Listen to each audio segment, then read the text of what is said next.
We're going to go ahead and get started. We're just going to kind of mix them up and go in a round robin with the candidates. Yeah, and just as a reminder, I know I said it earlier, but there is a camera back there near the kitchen, so definitely don't walk in front of it or we're going to get the back of your head. All right, I'll let Corey start with the first question, and these questions are specifically not to put anyone on the spot, but so you guys can get to know the candidates. And if it stirs some more questions up for you, please make sure that you're asking relevant questions for the candidate. So as an example, you wouldn't want to ask county council or treasurer how they feel about the border wall. Something like that. All right. Okay, let's start with the State Senate Judge Zell. Let's put him on the spot. Okay, Second Amendment. Okay, as far as the Second Amendment goes, we recently passed constitutional carry.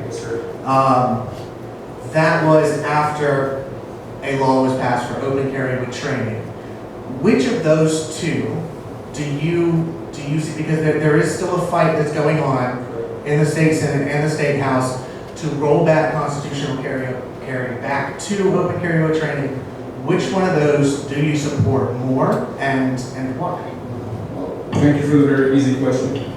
So, well, first and foremost, the Second Amendment is non-negotiable.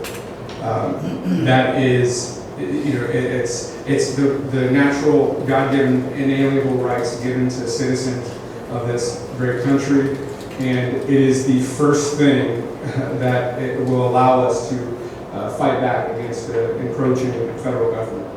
That stated, I do believe that the open carry, I believe it's far more in line with what the sentiment and the protections of the Second Amendment to the Constitution. I believe that open carry is, a lot of folks have this idea that it really is a straw man argument, and I'll make the point in a second. It's that if we have open carry, we're going to go back 100 years to the Wild West, and we're going to see shootouts everywhere. Well, other states have had this open carry for, some going on 5-10 years, and name me one shootout. It's not happening. Chicago. They do not have open carry laws. Okay, so maybe they should, and that, I do believe it's the great equalizer. I'm not interested at all in rolling back citizens' rights whatsoever. It's a non-negotiable. I do believe if the straw man argument is, and I apologize for going on. The straw man argument is that more guns in the hands of law-abiding citizens somehow makes a more dangerous situation.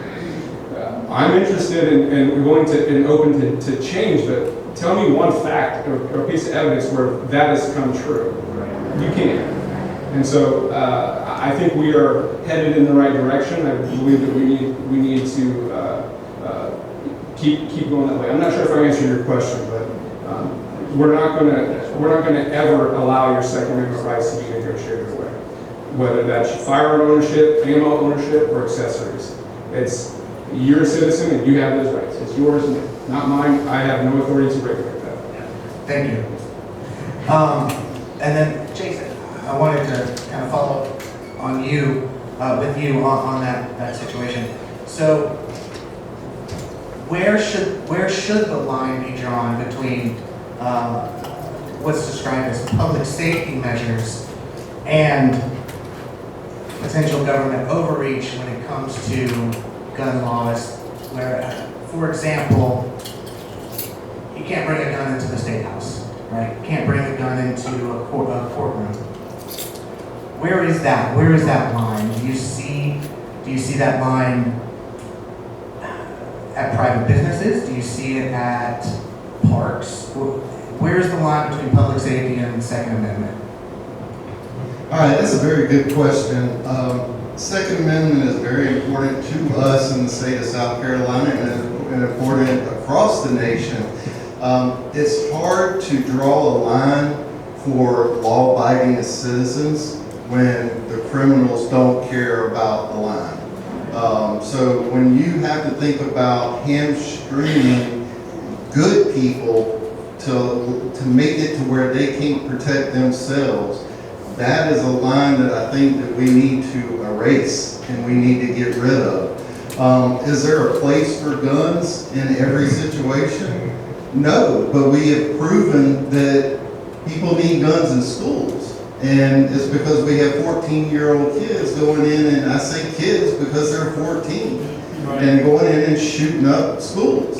So, and then you can look back at Texas where you had somebody walk into a church on Sunday. Who thinks about carrying a gun to church on a Sunday? But thank goodness, and thank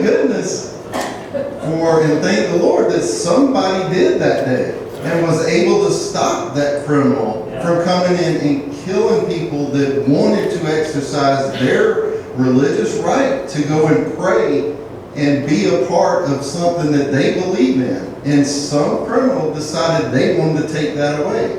So I think it's very hard to come and try and put a line in the sand and say we can't carry a gun here, we can't carry a gun there, when you can look back in history and see that there was an instance where it needed to be. So as far as the Second Amendment, it's a no start with me on anything that's going to take away the rights of any law-abiding citizen in the state of South Carolina, and for that, across this country. The state of South Carolina has the opportunity to set the standard, and that's what we need to do, and that's one of my biggest things about campaigning is making sure we're setting the standard in this state. So I don't know about the process of believing of this line or that line, but I know that you ask most police officers out there, they would much rather have law-abiding citizens carrying guns just about anywhere to help protect. So that's where I stand. I hope I answered y'all's question, man.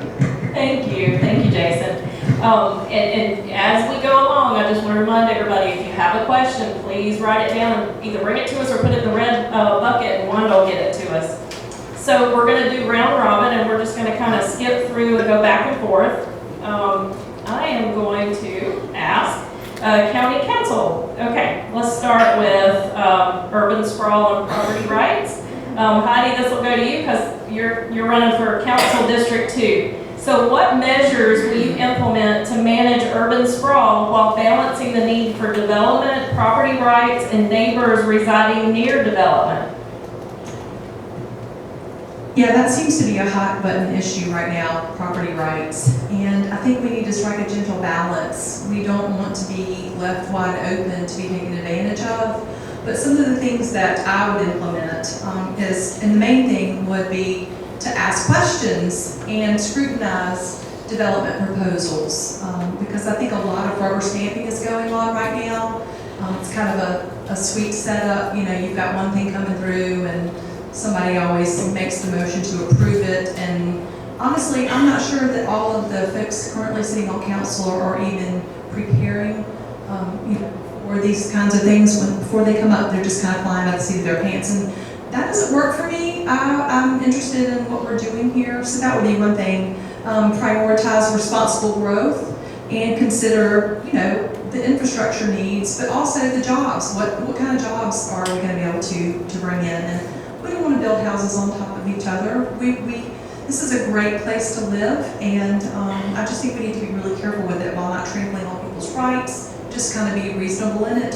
And then, this is a big one up here in Sandy Run, but protect property owners' rights from disreputable developers. I think if you're here today, then you know what's kind of been going on the past couple of years about stopping the rezone and, the citizens coming together to just say no. And, again, I'll say it. No is a complete sentence. We need to say it more to some of the stuff that's going on. So, thank you.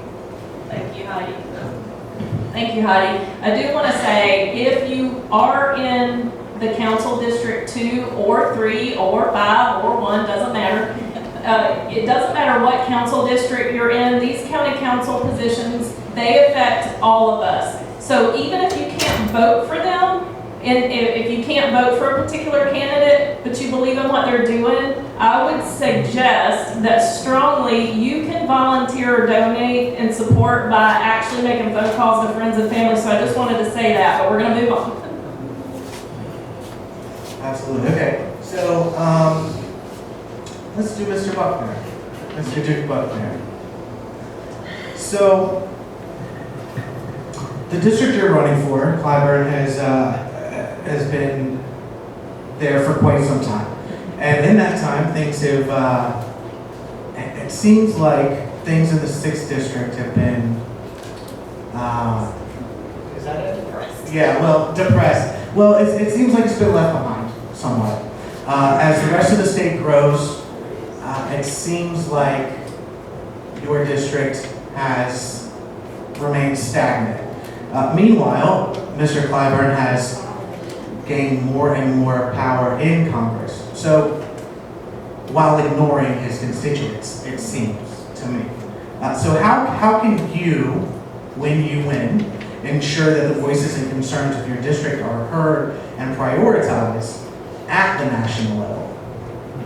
Well, first and foremost, the simplest thing is just return people's phone calls. And the reason I say that is because as I've been campaigning, I talk to people and they say they call Mr. Clyburn's office and they don't return the phone calls, or they ask, what you want me to do, you know, and it's mistreated, and they're not given the priority that they should. And that will change when I'm your congressman. I've been practicing law in my own law firm for 12 years. And the number one complaint against lawyers is they don't return phone calls or communication. So I made it my business that I would return everybody's call within a reasonable time. If you call me, even if I can't help you, I will lead you in a direction where you can get help. So first is constituent service and communication and being seen and involved in the community. That way you can hear what is on the minds of the people. A lot of times, and I just say this, you know, some of the Democrats, they come to the black church and then you don't ever see them again until the next election. Right.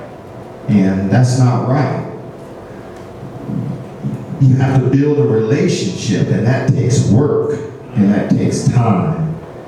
And once you have built that relationship, now you can articulate that better in Washington, D.C. So it's work involved in that, and I believe that my opponent has not put in the work to build the relationships that are necessary to move this district forward in a positive direction economically and educationally. Thank you. Thank you, Duke. All right, we're going to go to Mr. Bob Brockington. He is running for the clerk of court again, or for the first time, I should say again. What do you see as the primary responsibility of the county clerk of court, and what skills can you apply from your background and experience to conduct the clerk of court office business? Thank you. The primary responsibility is very simple. You run all aspects of that courthouse. You communicate clearly with the judges, the staff, the folks that get the job done. The clerk's job is to line all that up and to make that happen. In our court, we still do our own deed registry. The Register of Deeds comes under the clerk of court, so you have a person that does that. Those files are brought in and they're digitized, and then of course they are transmitted to Columbia and archived there. We also manage the circuit courts, the family courts. We bring the jury pool together, and so that the courts can select the juries that they want. All this takes skill, and the personnel we have up there, the staff, they each have their responsibilities, and it must be managed as such. How I'm qualified for that is I believe I have very good communication skills.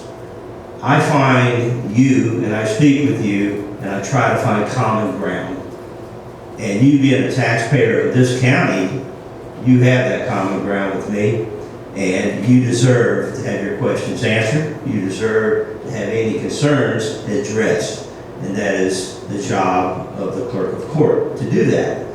And it's all geared towards having that court system, that judicial system in our little small part of the world run efficiently. And it must be effective so that the citizens approve of it. Some of my background leads heavy into this. I feel I'm very qualified. I flew helicopters for 40 years. Amassed a lot of hours, never had an accident, and got along with some pretty tough folks in the back that work in the medical field. If anybody's ever worked with medical folks. So you have to not be a type A all the time, adjust and be a type B. And I think a lot of those skills transfer over. There's a lot of responsibility flying in aircraft. To me, there's a lot of responsibility in being the clerk of court. I see that as a challenge. People ask me, who's our clerk of court? It's a silly question. That's an elected official.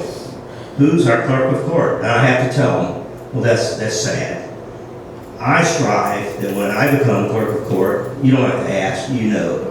We have vehicles, and they have very good vehicles like the internet, Facebook, other avenues of communicating with people that are not being used efficiently. And you should never not know who one of your elected officials is in your community. My job is to change that. I'm the guy. He's not very handsome, but he's our clerk of court. Thank you. Thank you. I think you're very handsome. Okay.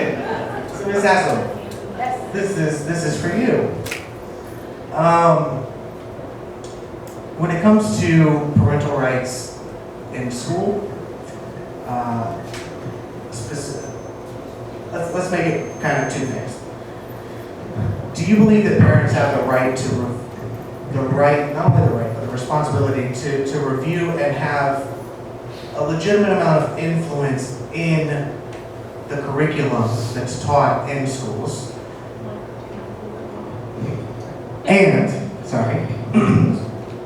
And what can you do when you're in office to help ensure more transparency when it comes to the curriculum at the state level, but also helping at the county level to try and ensure that parents have more access to what their children are actually being taught before it becomes an issue? First of all, I believe that our parental rights are fundamental rights. We have the right to love our children. We have the right to discipline our children. We have the right to make sure that our children are getting fed what they need to be fed in our schools. Period, end of discussion. If there are controversial materials, if our teachers are pushing their agendas on our children, if the curriculums are not teaching our children the way that they need to be taught, it is our responsibility as a parent, as a government official, as a county person, it is our responsibility to protect our children. The way that I would ensure that we're all on the same page as parents and our school officials is get in their faces.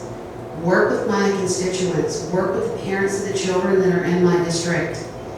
State level, county level, district level, we have to make sure that we're protecting our kids at all costs.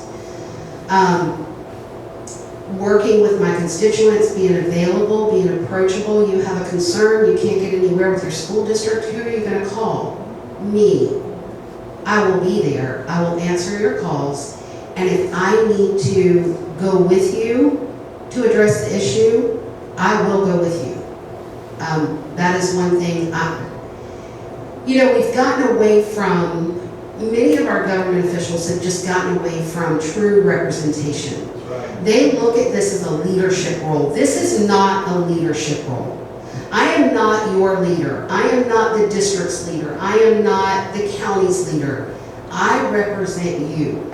You are the leaders. You are the leaders of your district, And if you need to come to me as your representative and you need help from me, that's why I'm there. From the school, to the taxes, to the government overreach, to the Second Amendment, it does not matter.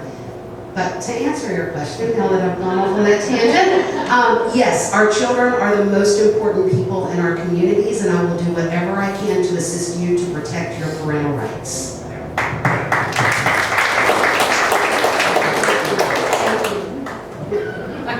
Thank you, Krista. Confident, not cocky, right? Right. Okay, this question is for Alicia. She's running for, again, the county treasurer candidate. She has been holding or doing the position without the title or the elected official position since January 2023. So I want y'all to know that she's coming to us with great experience, and she is very familiar with the office. But this is a fiscal responsibility question. What is your approach to managing the county's investments, and what steps would you take to safeguard the county's finances in the event of an economic downturn or unexpected short revenue fall? Okay, thank you.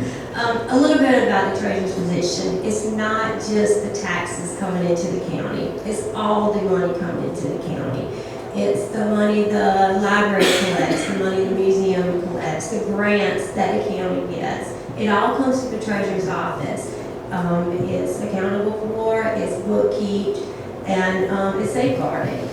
The main thing that, as far as we need the revenue coming in. The county needs revenue. I mean, you have to have revenue coming into the county for your county to operate. For your library, for your museum, for your parks and recreation. You need things for the children to do. The biggest thing with the money situation is the collecting it, putting it where it needs to go, safeguarding it, and saving it. We need a revenue fund to have out there in case something does happen. 15 to 20% should be probably would be a good amount to save. Sorry, I'm not a great speaker, but yeah, in case of a downfall, and that's where your investments come from. Your CDs come from. We can invest in CDs, bonds. Local government investment pool is great. We invest money with them. Money market accounts. The interest we earn from those, I mean, they're great revenue for the county. We can always lean on them when we need to. It's money that we didn't depend on to begin with. It's extra money coming in. Grants coming into the county. The county needs to apply for grants. It's like I said, it's extra money. Less of our revenue is spent when we have grants to help cover different things. The safeguard mainly is just to make sure that all the money invested is safely invested, and that we do have an extra fund out there in case something does happen, to help with the bills and to get us through the hard times. It's not just the county, everybody should look at stuff like that. It's hard to do, but I mean, you have to have a little bit set aside, and that's the main thing. Did I answer the question? Now I'm trying to think what the question was. But yeah, that's basically what the treasurer's job is to be accountable for every penny that comes into the county and doing what's best with it, investing it the best way possible. And that is something that I am prepared and I have been doing. And it's something I would love to keep doing. Thank you. Thank you.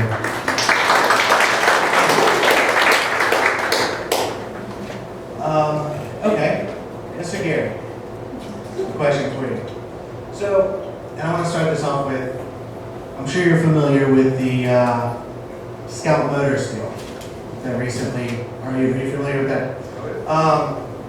And that was a deal that has faced a lot of criticism since it was us giving half $500 million, nearly $500 million in cash to a foreign company to create a couple of hundred jobs, and another $1 billion, yes, in tax breaks to,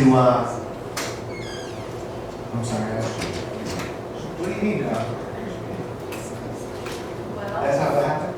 I mean, just the whole thing, it was a bad deal. Oh, I'm sorry. I thought you said no, they didn't give them the $400 million. Okay, I'm sorry. I misunderstood. Okay, I thought I had something wrong. No. Okay, yes, again, $500 million in cash to a foreign company to come into a small town and then gave them another $1 billion for a car company that doesn't even have a prototype for their electric truck. Okay, so that being said, do you think that was a good decision? Will you, are those the types of deals that you would support as a state senator? And with that being said, what policies would you advocate for to stimulate economic growth and increase revenue while balancing those initiatives with the need to avoid excessive government intervention in our state economy? That's a good question, and we all need big business in this state, and we need it to drive up our salaries. But we don't need to spend excess amount of money to entice those businesses to come to the state. So there has to be a little bit more of the state doing the taking from these big businesses, because we are the ones that are providing the labor. We're the ones that are providing the investment, and that is the sweat and the tears to get it to go. The Scout project is one that I've sat and wondered about. It's I've yet to see a Scout car. I mean, I've yet to see anything from it, but I have seen where they cleared 1,200 acres of land. So, and I have some vested interest in that with my son, not me directly, but he rents equipment. So, of course, he wants to see big industry come in because he rents equipment. But there again, we have to weigh the benefits of what we're giving. And I think it's a decision that was made a little hastily on our part as far as representation that we have in Columbia. I think they should have done a little bit more digging into the product that they were trying to sell, what they were the bill of goods that they were trying to sell to the taxpayers of South Carolina. Now, I know an influx of businesses coming into the state helps us in a way, but we don't want it to harm us in the same way. And what aggravates me the most is when we invest in something like the nuclear plant in Jenkinsville, and we're going to fill that for many, many years. Right. That was a bad deal. Do we need electricity in this state? Yes. And we're going to need it in 2030? Yes. But that was a bad deal on our part as representatives up there in the state capitol of not oversight. So you have to have extreme oversight on projects like this. And it's just like the new project down in Graniteville, you know, with Meta. I mean, that was $800 million that they're planning on investing in the state and in Graniteville, which is a small area that needs it. And a lot of people don't remember that they had a tragedy in that with that derailment that hurt that town. I mean, hit them hard, and it hit them hard economically. And it hit them hard as a county and a town. So we do have to strive to bring companies into the state that are willing to invest and not take so much. And I think that's what we're looking at, and we've gotten away from, is seeing exactly how much we're investing. We need more oversight. We don't need to jump the gun so quick because we want them here. We have to make sure it's right for our community and right for our state. As far as oversight, I mean, that's one of the biggest things about state government is the people believe that there's not enough oversight. And I believe that we've shown in the past that it's not. We don't have the oversight that we have. But that falls on the representation of the people that you have in-house and the ones that you elect for Senate, is to make sure that you are holding them accountable for oversight, and they're bringing that information back to you. And that's one of the biggest and most important things for any of us up here sitting from the county level all the way up to the state and federal, is that we're here to answer those tough questions, and we don't dodge them like Clyburn does. He doesn't want to answer those questions, he dodges them. So any decision that I make, and I believe anybody sitting up here will not be afraid to tell you the decisions of oversight and where the failures were. We just had a situation with the Panthers up in, and I call it billionaire welfare, but our representation that you have right now in this county voted for giving a billionaire $90 million of the taxpayers' money. And he did it more than once. And that's the type of people that we want leading us? No. I don't think any billionaire needs any kind of money from this tax base of here of South Carolina. There's a lot of things that could have been done in the county of Calhoun County with a fraction of that money. And that's what we need to make sure we're protecting, is not giving welfare to billionaires. And I'm sorry, Ms. Kirkland, I didn't mean to, I got sidetracked, I didn't understand, and I just, I'm sorry, I apologize. I'm sorry. All right, thank you. Hydie and I can't hide our feelings on our faces.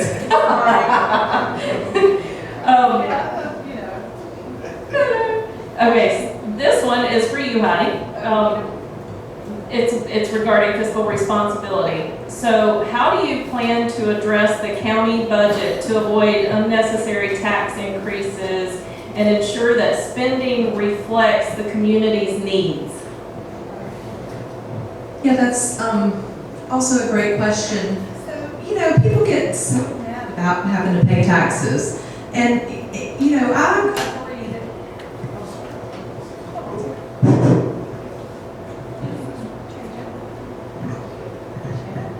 all right, let's start over. People get up in arms about taxes, and we've, been up in arms about taxes for, 250 years plus. But I think they're a necessary evil, but I don't think that we need to be bilked and taken advantage of. And so one of the things that I would do is, vote against giving tax breaks in the forms of fees in lieu of tax to big corporations that are not bringing any jobs to this county. Flat, plain and simple, period, end of story. Like, why are we doing that? I've heard that a couple of different people who are currently serving say, oh, well, that's the way we've always done it, and all the other counties are doing it. Why? Right. That's not what we want. They're doing what they want, not what the people want. So that's one thing I would do. I would also eliminate, so I'm a detail girl. I didn't tell you all this earlier, but it works in. So I worked as a litigation paralegal for a very long time. I've enjoyed a wonderful career with some amazing lawyers. Also worked at the Court of Appeals with one of the most famous judges in South Carolina, Randy Bell, who is no longer with us. But I'm a detail girl. I do litigation. That means I'm looking for ways to defend our clients, or also looking for ways to, break the plaintiff's case wide open. So I pay attention to the little things, and nobody else is doing that, save one.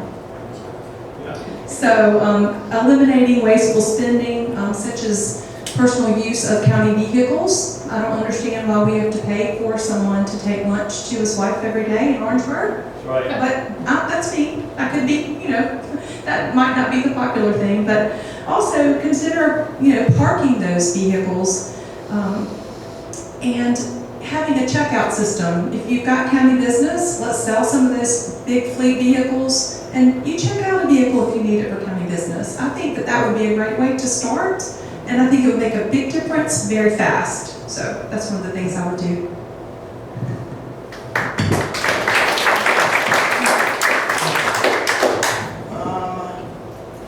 Ms. Hassell,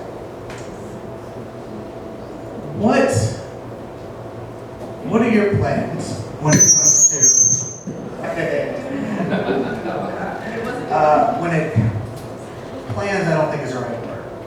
the criteria that you would use to identify when a bill comes to the floor or to whatever committee you're on, to identify wasteful spending? And are there any specific mechanisms that you support to ensure greater accountability and transparency in government expenditures? For example, line items in the budget. And this is very specific to the House, to the State House. Are you going to do the pork and barrel thing that the state reps are doing, where they put their little $250,000 line items in for their buddies? Or are there going to be transparent criteria that you use? And if so, what would that be? So yes, there's going to be lots of transparent criteria because I honestly believe that $900,000 to gummy art and erotic sculpture in downtown Charleston is a bit of a pork expenditure. Yeah. This, I am angry about the budget that was just passed. And there were many folks in the House that marked through line items and did not go in and approve the budget. Not because they did not want our teachers to make more money or more funding to be allowed to our first responders, our fire departments. They did not approve the budget because they didn't like the pork and barrel that was in it. So when I look at the budget, I will go line by line and I will scrutinize everything. If it is not going to benefit the people of the state of South Carolina, the people of District 93, it's not happening. It doesn't really matter how I'm scrutinized in the House, because the other House of Representatives that I'm seated next to, they're not the people that I'm beholden to. I'm beholden to you. I represent you. If it's not going to benefit you, then it's not going to get passed. Period. Thank you. And just for those who aren't aware, in the State House, you have to vote for the budget as a whole. You cannot vote on specific line items, something they are trying to get fixed.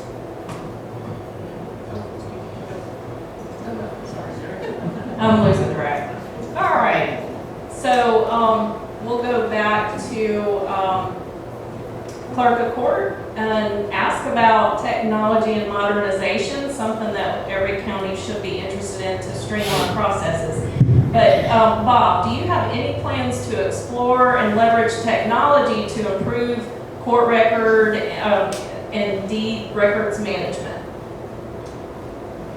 I've recently been reading, I downloaded and I read the manual for clerks of court, and Chapter 8 covers all of that. Security, I think, is probably the most important thing when it comes. When you file a deed or record, anything like that. I'm not sure. As I sit here today, I've never worked there, but I am a quick learner. And once I get into the position to learn it, I'm going to reach out to other registrars, other clerks of courts, and get educated on this. I do believe there are off-the-shelf programs that allow for more security into this, okay? It could be a weak spot for folks that are trying to steal or folks that are being dishonest, and it's something that you have to take seriously. But it's something that I definitely want to do. As it stands now, I believe all of the court's records and such are handled through a mainframe, and it has to do with the state. But there can be abuses of that, and I have to get ahead of it. Right now, I'm ignorant to that fact, but I will not be once elected. Like I say, I will reach out, I will get myself educated on this, and I will bring it to our small county, and we can apply it. The other thing about security in our courthouse, with regard to our records, that I've noticed, you go in there and do research. I've done research in there a few times. They have a computer terminal, and they have this wire that runs outside and plugs into the computer out there. and I realize I'm sitting in a fireproof room. So my question is this: how do you keep that room fireproof if the door is wide open? How do you keep that cord intact if you're not closing the door? So don't lie to me and tell me you secure that room every night and it's fireproof. That got me thinking that maybe we need to do a little more research, a few more things, look at the record side of this. And we're not a huge county. We don't deal with the volume of deeds and records that come in. So it should be something that is absolutely, you can tackle it and have success with it. And I believe that's one of my first duties. Speaking to someone today, I've rearranged my thinking a little bit, and I think I'm going to move this up on the priority list, because there are crooks out in this world, and if they can find a way to exploit our citizens' records and profit from it, then they're going to do it. And as an elected official for you, it is my job to stop that, make every opportunity to stop that, and I will do my best. All right, thank you. So we're gonna, just for the sake of time, we're gonna move on to some of the questions from the audience, okay? I'm gonna start with, I'll start with you, Jeff, because Jeff and then Mr. Buckner, just to make sure the questions are even. But let me, as a senator, how do you feel about parental rights and the protection of children, such as boys in girls' sports, boys in locker rooms, etc., etc.? Is this thing on? You're all awake? Not to get awake. Okay. Here we go. All right. I know this one. Well, thank you for that very well-crafted question. I'm very passionate about this. I think we all are. As Mr. Buckner spoke, we are not dealing with just simply incompetent institutions. We're dealing with a spirit of evilness that is in very much every institution, to include education, without question. And so we need to go in there with pickaxes and shovels, and we need to dig as deep as we can and unroot much of the rot that exists. So what I would do is, first, we get the supermajority in the Senate. I can't promise this, but I can promise you how this senator will vote. We will adopt a parental bill of rights. That'll be first and foremost. We have to have.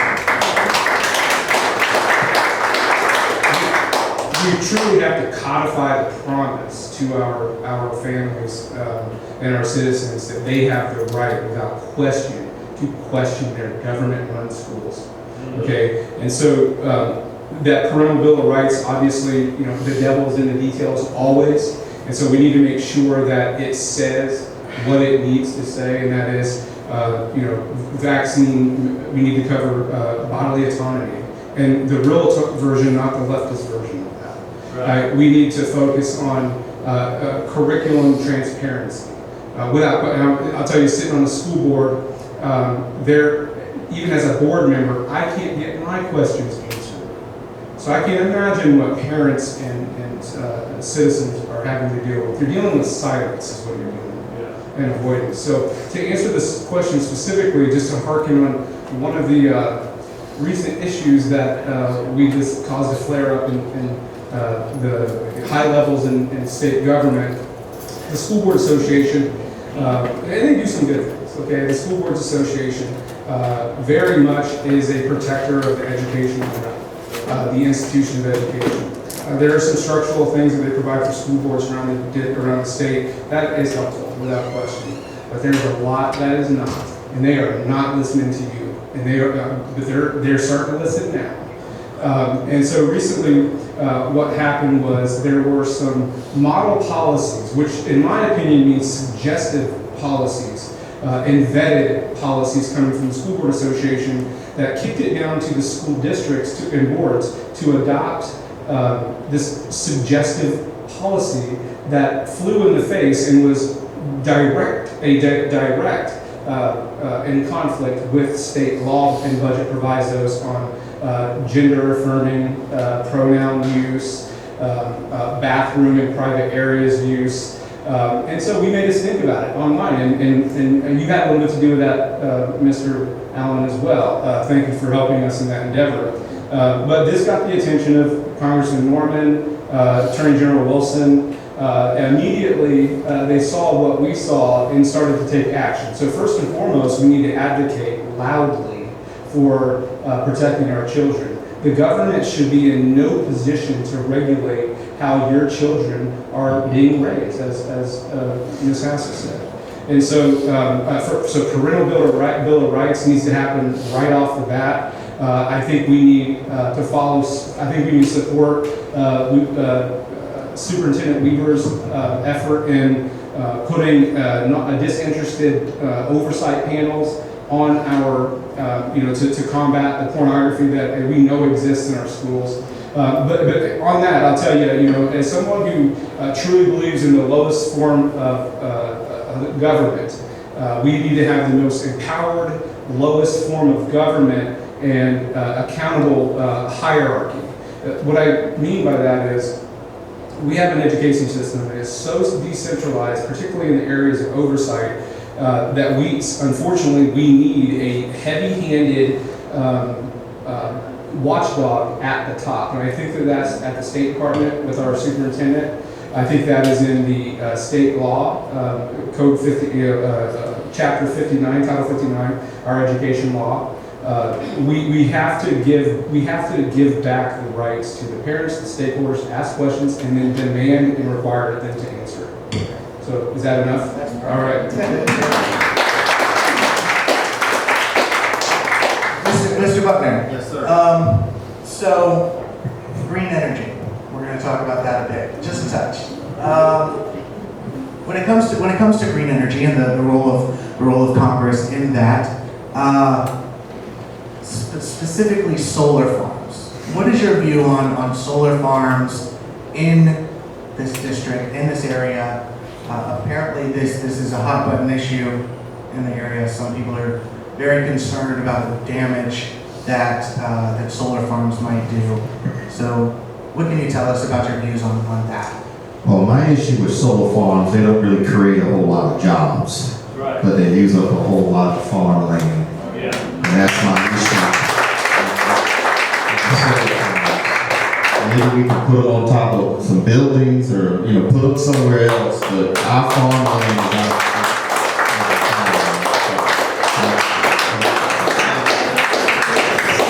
So that's my position on it. I'm not in favor of a whole lot of those going up. Okay. Well, since that was so quick, let me just ask you one more. Clyburn says, and these are from the audience, not vetted, so I don't know where this is going to go.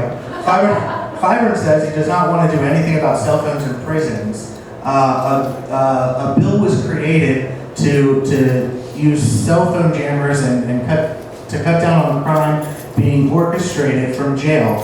Will you support legislation to jam signals in prisons and jails? Yes, and let me tell you why.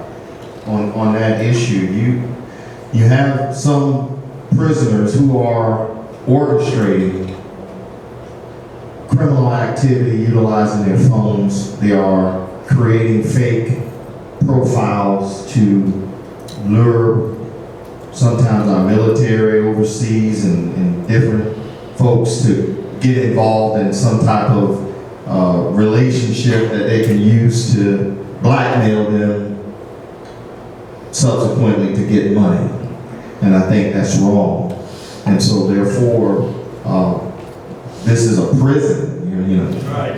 It's not a country club. Right. And so we need to make sure that, the only person you really should be calling is your family, and I don't think you need a iPhone or whatever to be able to do that. So I would be 100% in favor of jamming any signals that would be coming from inmates. Why do you think James Clyburn is doing that? Why do you think James Clyburn is against doing that?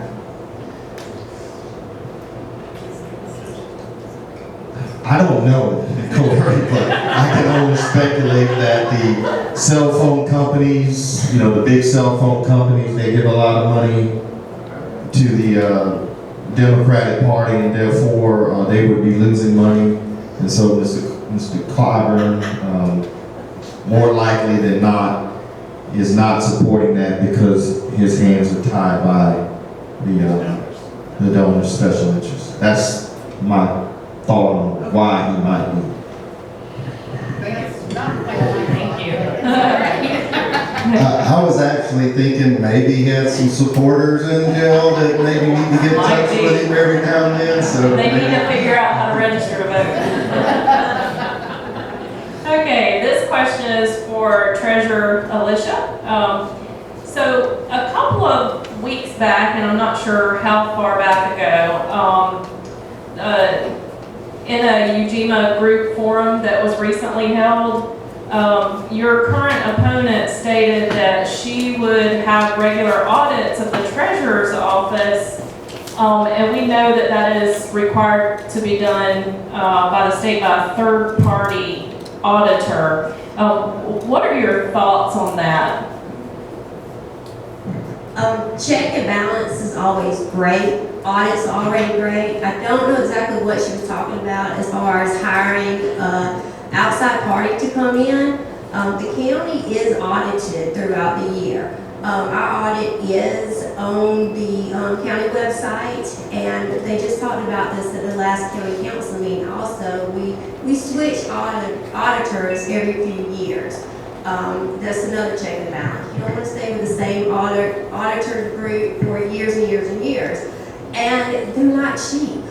We're looking at like $50,000 to go with this new audit firm. I think it's Love and Bailey. And audits are great, but I don't think that we need to spend $50,000 to have an auditor come in from an outside company 2-3 times a year when we're already spending that for our total audit, when they are auditing not just one department, they are auditing the whole county. The treasurer, the finance, every department that has anything to do with the money. I mean, that we're already paying for that. The individual treasurer's office, yeah, we audit our doors every day. We are accountable for the money we take in. We are accountable for what is in our drawer. If our drawer is short, we're looking for it. If it's over, we're trying to find out where it goes, definitely. But the county as a whole, audits cost a lot of money. And we're already being audited and we're paying that also. I mean, we have to. We want an outside firm to come in. But do we really want to pay an outside firm to come in 3, 4, 5 times a year to audit us over and over and over again? There's always a check and balance. Checks and balances are great. I mean, we work closely with each other. My books are open. I mean, we have the FOIA, Freedom of Information Act. If you might think there's anything going on, you can always request to look at some of our books. You can request to ask, okay, where's this money going? You can request whatever you want to request if there's any questions you have and want answers to. So that's the way I feel about it. Thank you. And what she's, that's great. We don't need to waste more money on additional audits. That's a waste of resources for sure. And what she was referring to with the Freedom of Information Act, if anyone is not familiar, I would like to compliment our councilwoman in District 3, Rebecca Bonnet, because she and I talked a couple years ago, and we started talking about what was going on in the county that didn't seem quite okay, and we ended up challenging the county because they didn't have the FOIA fees posted on their website, and Nikki Haley, when she was governor, had signed legislation that was requiring counties, municipalities, state governments, agencies to all post their FOIA fees and their process online, or somehow that folks could get to it. So we started FOIAing the county on different things, and I told her, I was like, well, they don't have a policy, let's just FOIA everything and see what they know and see what they'll give us and won't give us. And they quickly learned,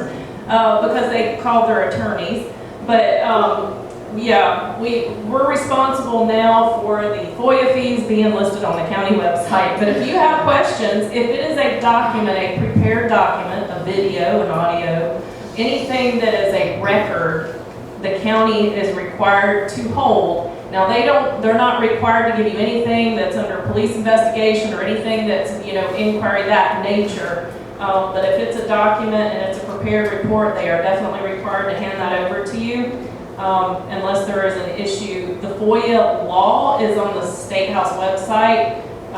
Become familiar with it because you can actually FOIA your school districts too. But I just wanted to wrap that in a nutshell so that you guys would know if it's something that you want, please FOIA it. I FOIA all the time. All right, Mr. Guerry. It's Guerry, not Guerry, right? Here, you're good. Here, okay. So, this past week, the ESA, the Educational Scholarship Account, was partly struck down by the South Carolina Supreme Court. What do you think needs to be done to fix what do you think needs to be done regarding school choice? Do you support the ESA versus the PACE Scholarship Fund? Do you support school choice in general?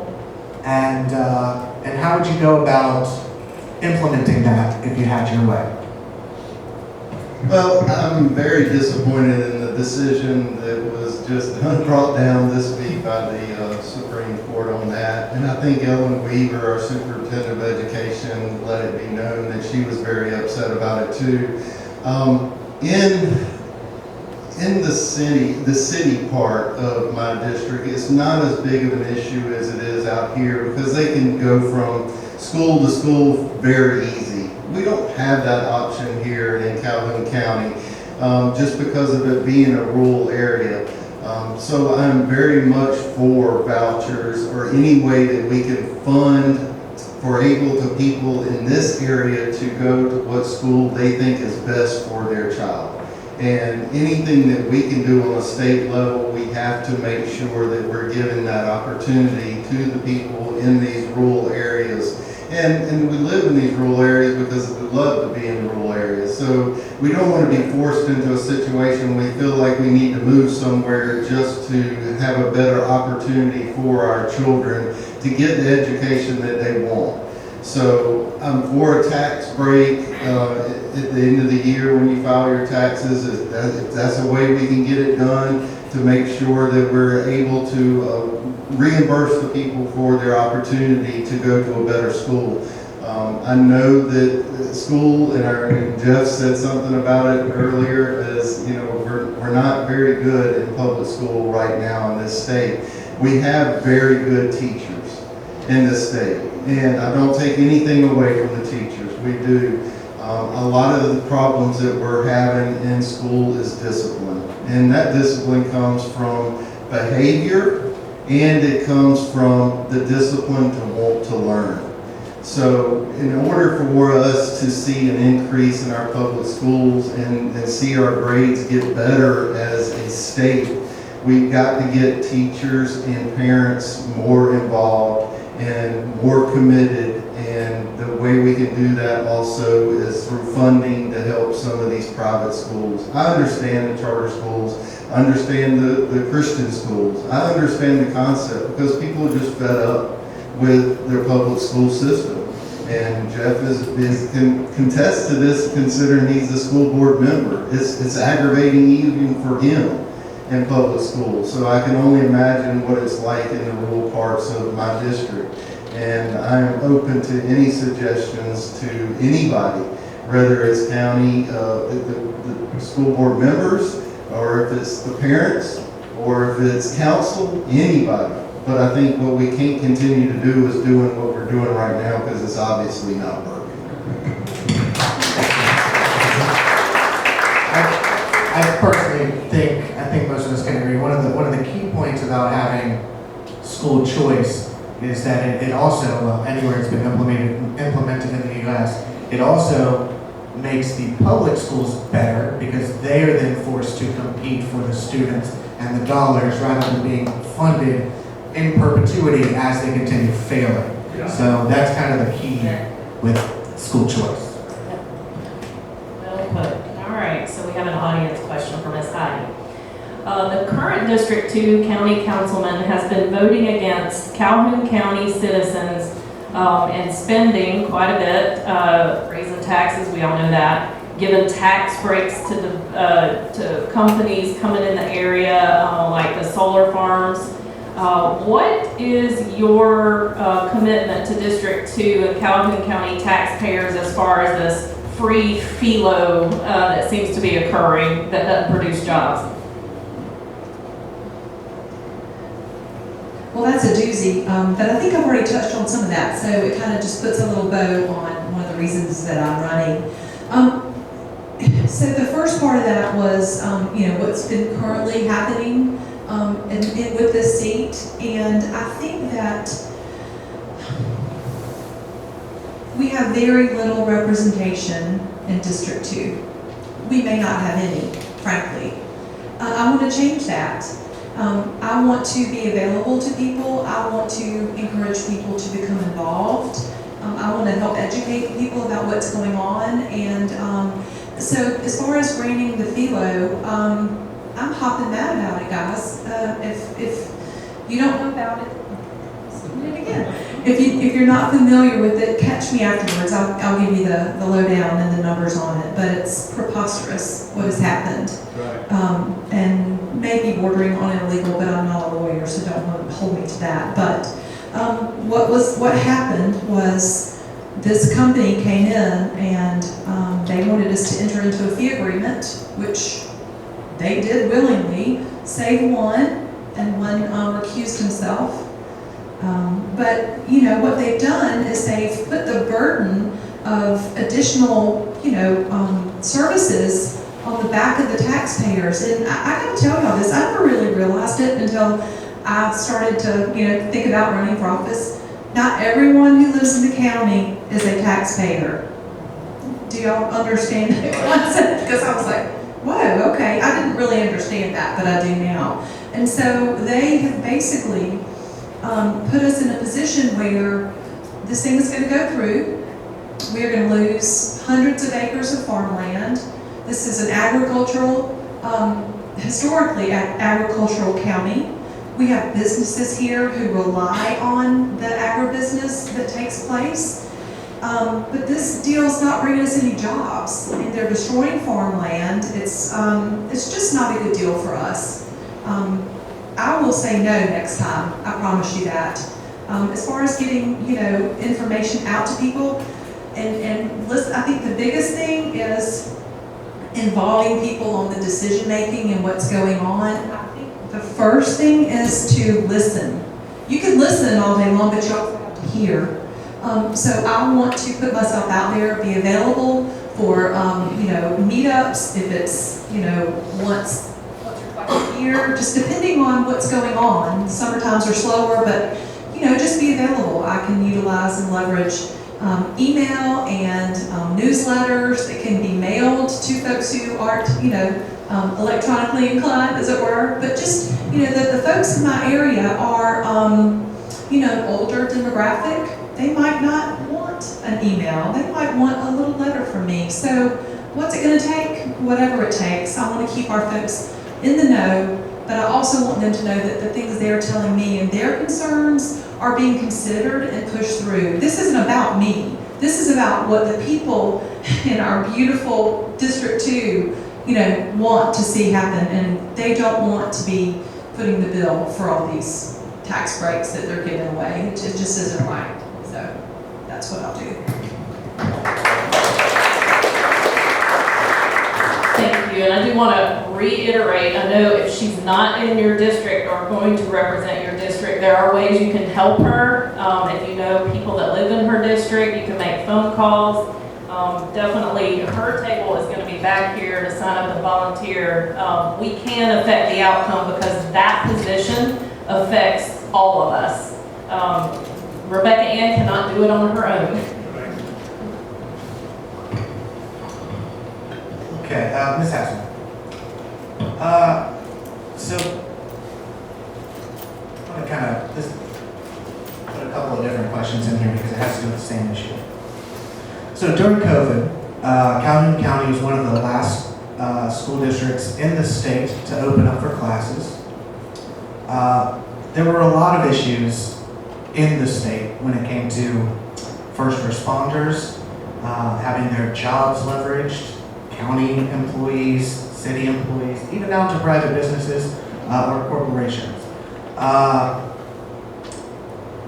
If something like that happens again, how will you address it, and what can the state representatives do in a situation like that, considering that South Carolina is a home rule state?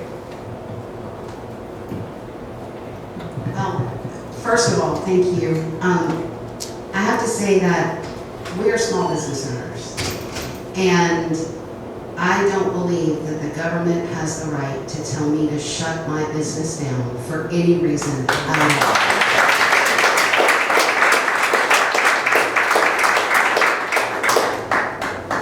all. We have schools.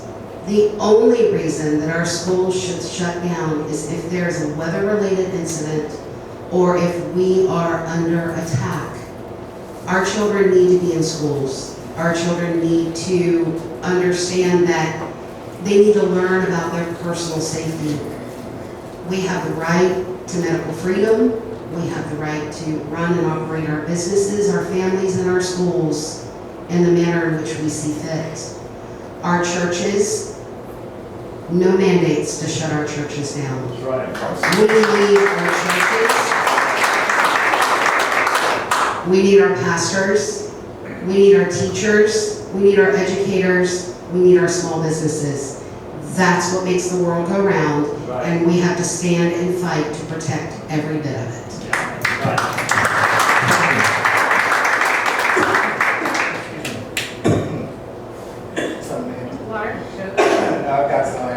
Mr. Buckner, so I want to ask you about that same issue, and so on a national level,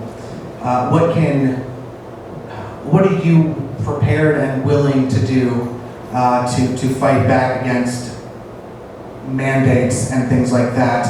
And in addition to that, how do you plan to address concerns about the influence of pharmaceutical companies and other corporate interests on public health policies at the national level? That's a great question, Corey.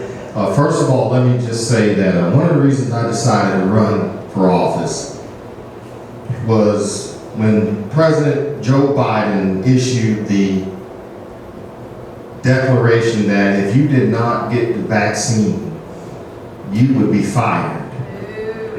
That was the last straw for me, because I felt that it should have been a choice, but he mandated that. He said if you don't get a vaccine and you work for the government, contract with the government, anything to do with the government, you will be fired. So that went to officers, firefighters, teachers, doctors, military.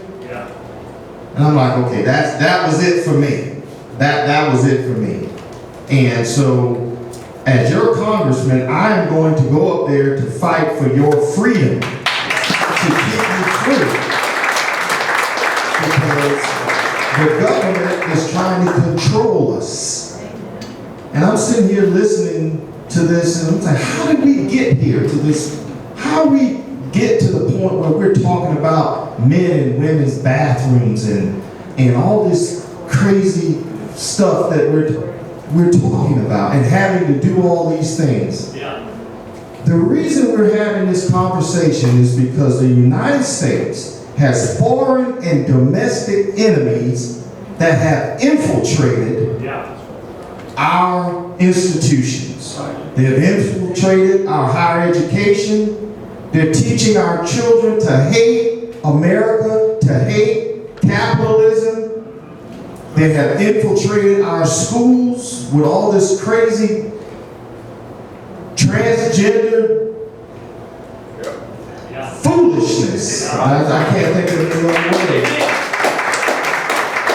They have infiltrated even our churches and our civic organizations with socialist, Marxist ideology.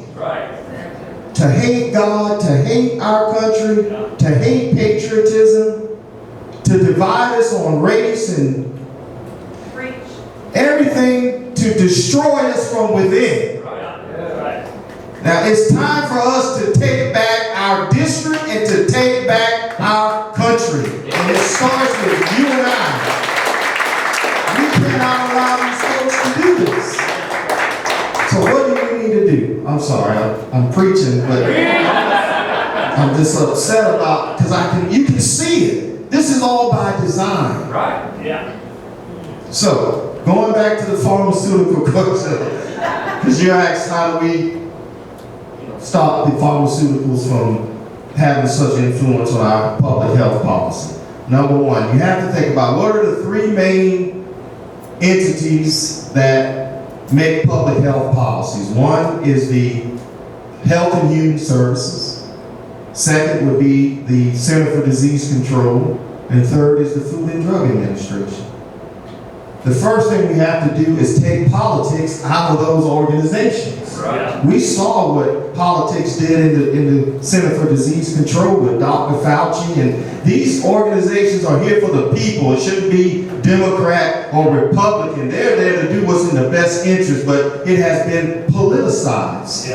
Number two, we have to make sure that if you are working for these entities, that you have full disclosure, so that if there is any conflicts of interest that you have, that you recuse yourself totally from making any decisions. That has to happen.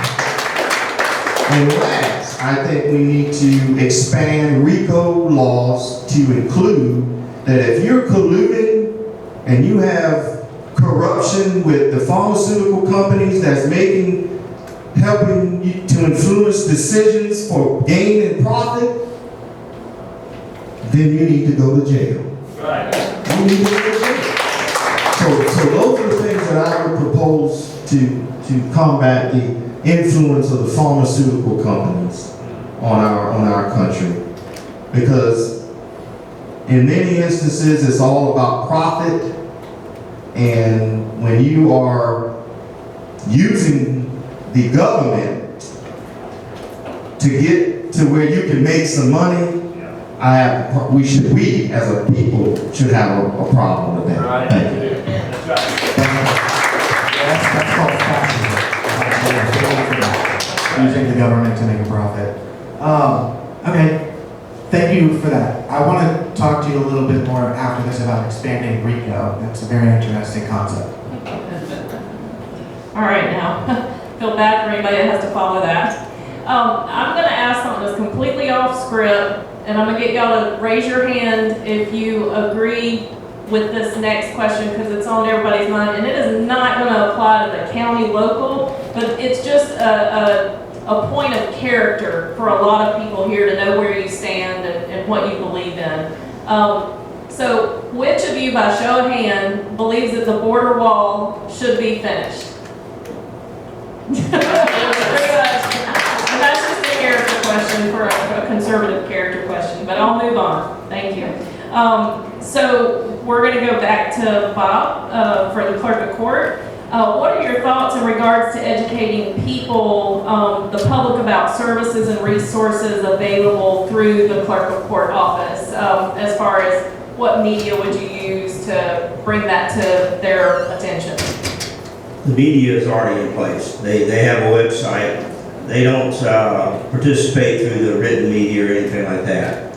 But I have an idea. If you'll bear with me, I'll throw it at you. It has to do with our children. It has to do with creating citizens.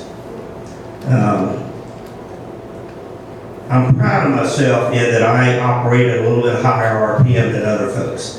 That means that I can do my job as a clerk of court, and I can also do something good for our community. And I believe this will be good for our community. I like to bring in 10th, 11th, 12th graders, only the ones that are interested, and let them observe how the court system works. Brief them before you go in there. Make sure they're dressed appropriately for the respect due to the court. You do all this, you brief them, you put them in there, you let them sit through and listen. People going to jail, you know, the judge passing down judgment and stuff like that. After all that's over with, you sit them down and you debrief them and you talk and you ask, you know, you saw this person get 10 years in prison. How long is 10 years? Have you ever sit back and thought, how long is 10 years? How much will you miss in your young life in 10 years? Think about it. And then you take the ones that are really interested and you let them apply. And you have an internship program in the summertime. You don't work 3 or 4 interns a day. You just bring one in for 1 day or 2 days a week, another one in if you have 2 or 3. In a county this size, you may not have more than 2 or 3 students that are even interested in that. But you bring them in, you let them intern, and they learn how it works. The worst thing that could happen, excuse me, Mr. Buckner, but one of them might want to be an attorney someday. I say that in jest, and I apologize. But maybe we can get these young people interested in the law, interested in what's right or what's wrong. Down the road, they just saw somebody get sent to prison for 10, 25 years, and they're about to make a decision that's very, very critical in their future, for their future, and they may think about that. And it may deter some of this behavior we're talking about here. So as a clerk of court, I believe that can be done. I don't know if it's being done anywhere else in the state. I don't care if it's being done anywhere else in the state. I think it will benefit this county. Yeah. It will benefit our young people. And opening up the court, you know, I look on the website and there's absolutely nothing there. By the way, it does tell you who the clerk of court is. And she's much more handsome than I am. But the thing of it is, on those things, you can post the types of courts that are being held, and you can invite the citizenry to come in and observe. We don't have observers in there. I've gone into court to observe, and the bailiff has asked me, are you on trial here? No, I'm just here to observe. And they welcomed me and thought I was an odd duck for wanting to go see how our judicial system works. It's an amazing thing. I have an utmost respect for the law. I'm a law-abiding citizen, as all of you are. And I want my children, or excuse me, my grandchildren, to understand the importance of the law and to see the consequences that you have to pay if you don't observe what the societal norms should be. Does that answer your question? Okay, so what we're going to do is we're going to give you each 1 minute to kind of make a closing pitch. I would suggest telling people where to find you, like your website or your social media or your phone number, whatever. And we'll start right here and we'll go down and then we'll go this way.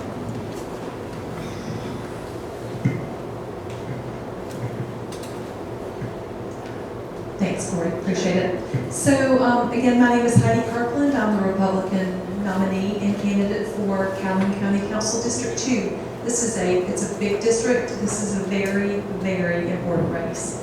I do not have a website. We just opted not to do that, but I am all over social media. I've got a Facebook page.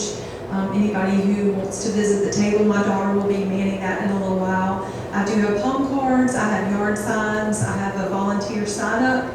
Always looking to fundraise because doing this costs money. And I think that's probably the ickiest part about it is just to say, hey, you know, I'm looking for some financial support. So I wouldn't turn down, any of that. But I feel very blessed to be here. I say this every time because it's true. And I just will say it again that, you know, some of my closest friends have said, why are you doing this? Why are you running, what are you doing? And, my answer was originally, well, I was trying not to, because, we've led very private lives and my husband's in law enforcement, so we just have kind of kept to ourselves for a long time. But I just felt this very strong pull from God to say, hey, there's a path that I've set before you, get to step in. So here we are, and if you don't want to volunteer or don't have the ability to do that, I would just ask that you keep me in your prayers along with everybody else up here, because like someone, more than one person has said, we are waging a battle, good versus evil.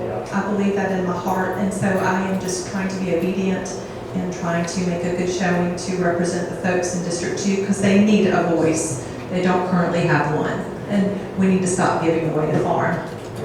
Thank you.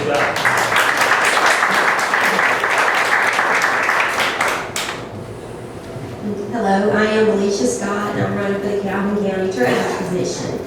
I've been in the Treasurer's office for 19 years now. I started as a clerk, worked my way up to deputy, and then when Becky passed away, our treasurer, the county asked me to step in and fill her responsibilities until the next election, and I did it gladly. I love my job. I love working for the county. I love this county. I was born and raised. I just feel like I'm ready for some change in the treasurer's office also, and there's a lot of things I do want to change, and there's a lot of things that I think I want to work on to make it run a little bit smoother. And I'm kind of limited what I can do right now, but if elected, I do plan on putting everything in motion. I have a lot of respect for the county, and I want to do what's best for the county, for the money. This is not my money, this is the county's money. This is the taxpayers paying in, this is donations coming in, this is the money for the people that live in this county. I'm going to do the best thing I can with it. As far as investing the money, keeping the money, safeguarding it, I am going to do the best thing for it.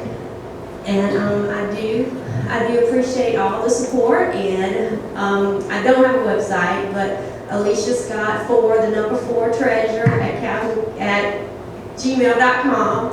And if you need me, I'm at work 9 to 5, Calhoun County Treasurer's Office. Reach out to me, call me. I'm there. I'm willing to answer any questions possible. Thank you. Thank you.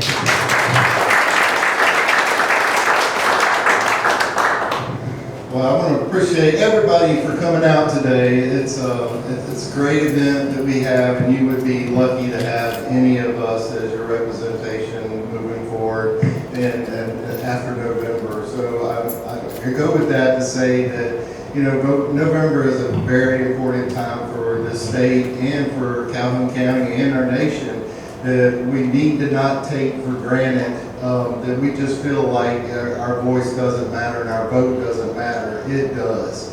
And all of y'all coming out here today to listen to us ramble on about how we feel and what we want to do and all, we appreciate that. And it doesn't matter the numbers that show, it matters that you show.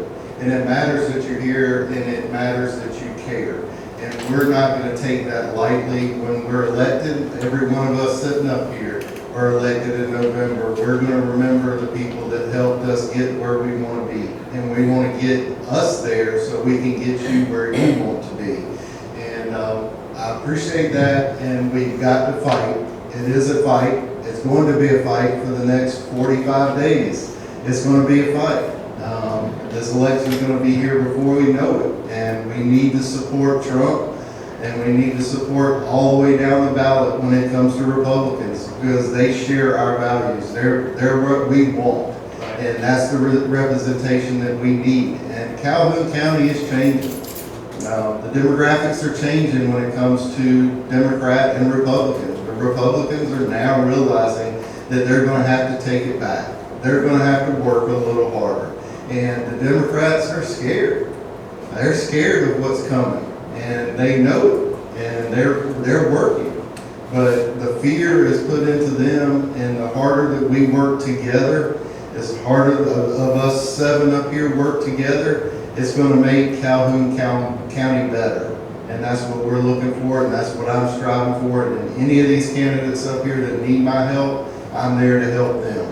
And then I will scratch their back and in return hope they scratch mine. But Please remember, I've got signs back there. If you'd like to take a sign, you'd like to take a Trump sign, whatever, put in your yard, because that means something. When it's in a yard, it means something. That means you support that person.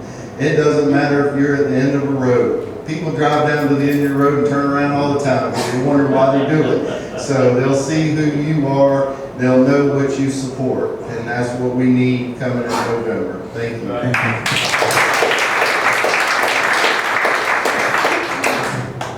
As a younger man, I thought differently. I went into the Army, worked myself up from a private, and I retired as a chief warrant officer, aviation warrant officer. A lot of duties, a lot of responsibilities. Never thought of myself as a public servant. After retirement, I went and flew EMS helicopters, because that's all I'm good for. And I realized, hey, maybe I'm a public servant. And I did that for 25 years, flown a lot of patients. And then I got out and I retired. As I've said before, I don't like being retired. I want a challenge. And I kind of enjoy being a public servant. And that's why I looked into this position. I can continue to be a public servant. I can let some of my skill sets cross over. Always keep a positive attitude. Always a commitment to your constituents, the folks that you serve, the folks that elected you there. This, to me, is not a job application and interview. This is the ultimate test to get a job. And I want this job. I want it the worst kind of way. I want to be that new face that you have up at the courthouse. I want to bring my ideas to the table. And I still want us to function efficiently and effectively. I live by that. Efficient and effective leadership is what you need. I don't care if you're moving a platoon around or you're supervising someone in the courthouse. You have to be efficient and effective. Don't waste money. Don't waste money. And those are some of the mantras that I believe in, and I'll uphold that as long as you'll have me as your clerk reporter. Thank you. You guys remember we're doing a raffle right after this too, so Don't stay here, we got tons of stuff for you. Thank you all for coming out today. It has been a joy to see so many faces, familiar faces and new faces in the audience. So one thing that I want to say is, my granny always told me, if it ain't broke, don't fix it. Well, y'all, we're broken. Our schools are broken, our small governments are broken, all the way up the chain. And it's time for new faces, fresh ideas, to come in and be your voice. So that's what I will say to you. When I'm elected, I will be your voice in the State House. I plan on having a website that will be interactive so that you can see the bills that are coming across. With your vote, you'll be able to go in and poll. There will be polling options where you can say yay, nay, or I don't really care about this one. It doesn't really matter. But your voice is imperative. Your input is imperative. And I will tell you that I have palm cards back on the counter. I do have a couple of signs. My yard signs did not come in. They'll be in the end of this week. But there are palm cards. I have a website. I have a Facebook page. And my cell phone number is posted everywhere.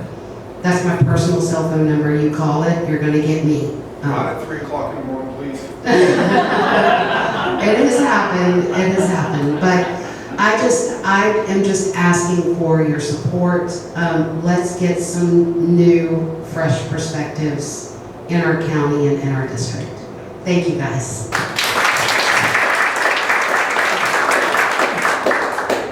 Thank you all so much. First, I just want to say thank you to the audience who came out today. This matters. You all are leaders in your own way, whether it be in your homes or your communities. And so, when I believe it was Mr. Buckner stated, we need everyone. We need everybody to reach out to their friends, their family, get them to vote. And I'm not going to say anything negative, but I'll just say the Democrats outvoted us heavily in the primary, and I know we can do better than that. If we go punch for punch with them, we're going to win in a lot of races. And I will tell you, there is a real revival happening in the Midlands. I believe if you zoom way out, you see in the statistics, the sentiment, and the feeling amongst people that they are desperate for change and they are working for it. And I know that we can bring a much needed energy and new blood and vision into this Midlands. I'll tell you, there are folks across the political aisle that are, and I know Democrats are supporting Mr. Buckner. I know they're supporting me, and that's not that we're changing our values. We're just inviting them in because we share the same values. They want better for their children. They want better schools and safer streets. But we have to focus on the local issues. We need to, as a state senator, I promise, I will fight the federal government in every single way that I can. We need a full account of the 10th Amendment to the Constitution, without question. So that is something. Put me in. I'm ready to fight. And I don't want to speak on everybody's behalf here, but I think they are too. I think y'all are. And so let's do this thing. So how you can find us, we have a website, votejeffzell.com, Facebook as well. We have TikTok and all that other stuff that I don't know how to use. But my awesome campaign manager does. And so, we ask that you share our content, that you support us. It's very expensive, I'll tell you. We're probably going to be outspent at least 4-to-1, if not 6-to-1. But we can still overcome that by effort and desire for change. So I am just beyond thankful and humbled to be sitting up in front of you all today. I do not take this lightly, and I promise to bring you honor, dignity, and respect to the office of the 36th Senate District.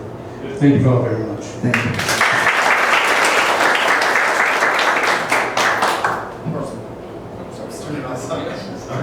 First of all, let me just say thank you all for coming out tonight, and thank Corey and Amy and everyone for being here.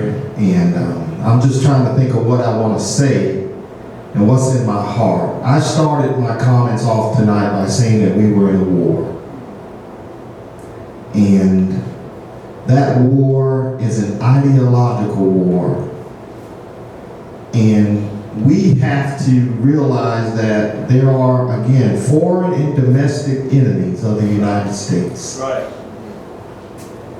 And we have to be warriors and fight. So I'm looking for soldiers. I need soldiers to go on the battlefield and fight for this country that has been so good to us. This country has blessed us with peace and prosperity. Our parents worked hard to build a better future for us. And so we owe it to the next generation to leave it better off for them than our parents left for us. And when you look around and see, we are not going in the right direction. So I'm asking you to go to my website, voteforduke.com, or you can sign up there, make a donation. We're in a war, so we need money. I look at Zelensky. He comes to the Congress, he don't put on a suit, and he gets billions of dollars from our government. I'm just saying, I ain't gonna put it down, but man, that's a lot of money to come to Congress and you don't even have a suit on. Right. Tie and a jacket. I know everybody's different, every culture's different. I'm just saying. I'm just using that as an example. But we need money to be able to fight this war. So I'm asking you to make a donation. Take a sign. I've got yard signs. I've got bumper stickers. And that scripture, which is on that sign, Genesis 26:22. I want to close with this. The good Lord had me to read the entire Bible from Genesis to Revelation. It took me about 3 years to do that. If you haven't read the entire Bible, I would encourage you to do it. You'll be amazed at what you learn. And when I finished reading it, he told me to read it again. And I had to decide whether or not I was going to run for Congress again. See, I ran in 2022. We won Calhoun County. We won Calhoun County. And we're going to win it again, but this time we need larger numbers. I need you to go out and tell folks who don't vote, the people who don't vote, they don't care. Tell them, listen, do you want better for your children? Do you want better for your community? If you want better, then go out and vote for Duke Buckner for Congress. But that scripture, Genesis 26:22, it talks about after the death of Abraham, his son Isaac began to dig up the wells that the Philistines filled with dirt. And he dug one well, and the Philistines, they strove against him. He dug another well, they fought against him. But he dug a third well, and nobody fought against him. And he called that well Rehoboth, which meant God has now made room for me to prosper or to be fruitful in the land.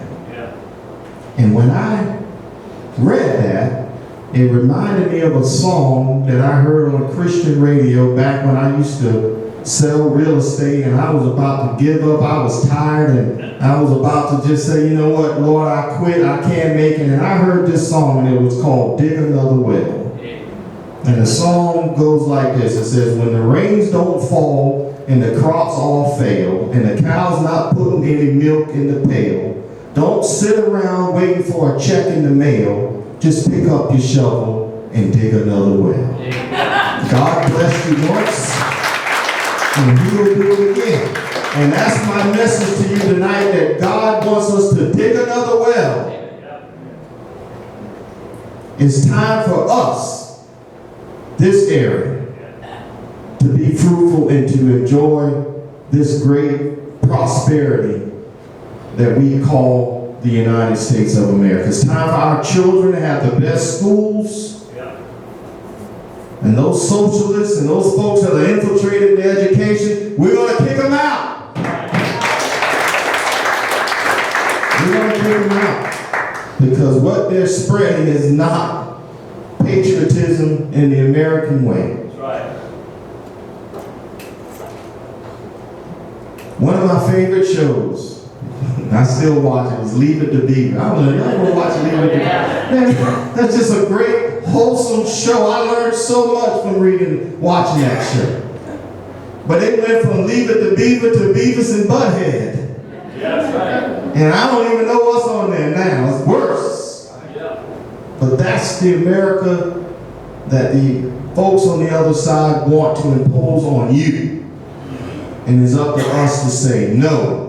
We're going to put leaders in there that support our values, that support what we believe in, that support the Constitution, or we're going to die trying. Thank you. God bless you.